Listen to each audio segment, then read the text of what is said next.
2 साल में 3 साल में वहां पहुंच जाओगे, वहां पहुंच जाओगे, सब झूठ बात है भाई। आजकल लोग ऐसे कहते मिलते हैं, 2 मंत्र करो 2 बरस में वहां पहुंच जाओगे, 3 बरस में वहां पहुंच जाओगे। वहां वृंदावन में हम रहते, बड़ा हल्ला, इतने समय में ये मंत्र जपो, निकुंज के भीतर प्रवेश मिल जाएगा। हमको तो इसमें कोई खास रुचि नहीं है, क्योंकि मैं जानता हूं। तो मैं तो कहता हूं भगवान जब मिले तब मिले, अपना जीवन पवित्र बने, किसी की मुस्कुराहटों पे हो निसार, किसी का दर्द ले सके तो ले उधार। ऐसा जन्म भगवान को प्रिय है। किस रंग का वस्त्र पहना है, कैसा माथे पर तिलक है, ये बात हमने कहीं पढ़ी नहीं।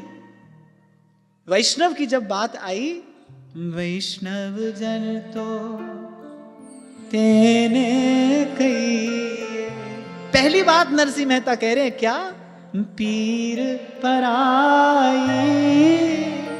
जाने रे, पर दुखे उपकार करे सो, मन अभिमान ना। जीवन पवित्र बने, किसी के मुख पर मुस्कान लाने का कारण आप बने। ऐसा जन श्री कृष्ण को प्रिय है। सुख निधान भगवान है, आप उनके हैं, सुख बांटिए। दुख का रोना क्यों रोते हैं, सुख बांटिए। और एक बार मेरी बात मानकर ऐसा प्रयोग करके देखना, प्रसन्नता बांटिए, सम्मान बांटिए, स्नेह दीजिए। रोता रहता है व्यक्ति, हमारा किसी ने सम्मान नहीं किया, हमको कोई प्रेम नहीं करता। आप करो, देखो चारों ओर से बरसेगा।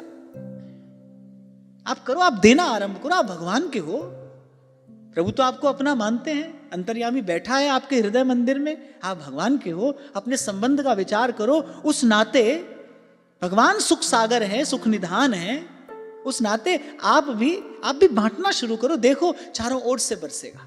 नहीं तो इतना तो अवश्य करना, आपको लगे ना भाई अमुक व्यक्ति अमुक स्थिति दुख का कारण बन रही है, उस पर रुष्ट हो जाते हैं आप, हम ऐसा ना करना। इतने समझदार तो हो जाओ, खूब श्रवण कर रहे हो आप लोग, तो सब साधक लोग हो, इतने समझदार हो जाओ, उसके प्रति रुष्ट ना होना। राजमाता गांधारी श्राप दे देती है द्वारिकाधीश को, तुम चाहते तो ये युद्ध रोक सकते थे, तुम्हारे कारण मेरा कुल नष्ट हुआ।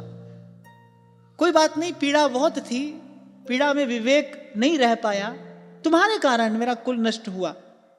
मेरी दृष्टि के सामने मेरे 100 पुत्र काल के ग्रास हो गए, तुम भी अपनी आंखों के सामने यही दृश्य देखोगे। द्वारिकाधीश के नेत्र सजल हो गए, बोले माता श्राप तो मैं तुम्हारा स्वीकार करता हूं, यद्यपि मैं स्वतंत्र हूं, मुझे कोई वरदान और श्राप बांध नहीं सकता, मैं स्वतंत्र हूं, फिर भी तुम्हारा श्राप स्वीकार करता हूं। पर साथ साथ इतना तुमसे कहता हूं, जो होना था वो तो हो ही जाता, तुम इसमें निमित्त क्यों बनी? जो होना था वो तो हो ही जाता, तुम क्यों इसमें निमित्त बनी? अरे जो होना होगा हो जाएगा, यही तो आपसे कह रहा हूं। प्रभु डोरी हाथ तुम्हारे, व्याकरण का सूत्र है, स्वतंत्र कर्ता, कर्ता स्वतंत्र होता है। इस दृष्टि से कर्ता केवल एक है, वही कर रहा है, दूसरा कोई है ही नहीं। किसी के प्रति ऐसा भाव रखोगे, नुकसान क्या होगा, क्या हानि होगी, मन भजन के योग्य नहीं रह जाएगा। ऐसा दूषित मन भगवान के पास कैसे लेकर जाओगे?